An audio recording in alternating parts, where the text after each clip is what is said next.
ॐ श्रीकामाख्या कवचस्य ऋषिर्बृहस्पतिः स्मृतः। देवी कामेश्वरी तस्य अनुष्टुप् दयिष्यते।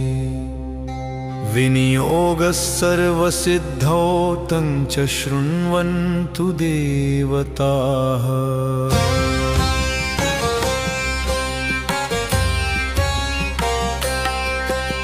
शिरः कामेश्वरी देवी कामाख्या चक्षुषी मम। शारदा कर्णयुगलं त्रिपुरा वदनं तथा।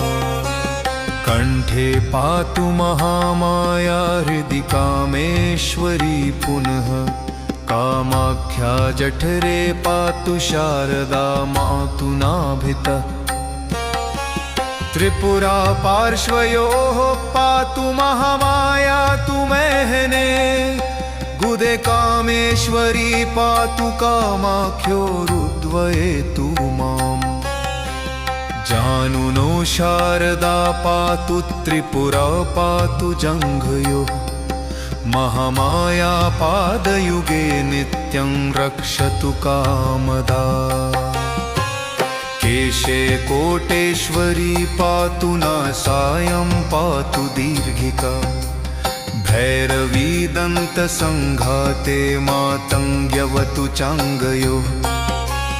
बावोर्मान्ललिता पातु पाण्योस्तु वनवासिनी। विन्ध्यवासिन्यङ्गुलिषु श्रीकामा नखकोटिषु। रोमकूपेषु सर्वेषु गुप्तकमा सदावतु। पादाङ्गुलिः पार्ष्णिभागे पातु मां भुवनेश्वरी। जिह्वायां पातु मां सेतुः कः कण्ठाभ्यन्तरेवतु। लः पातु चान्तरे वक्षः पातु जठरान्तरे। सामीन्दुः पातु मां वस्ताविन्दुबिन्वन्तरेवतु। अकारस्त्वचि मां पातु रकारोस्थिषु सर्वदा। लकारः सर्वनाडीषु ईकारः सर्वसन्धिषु। चन्द्रस्नायुषु मां पातु बिन्दुमज्जासु सन्ततम्।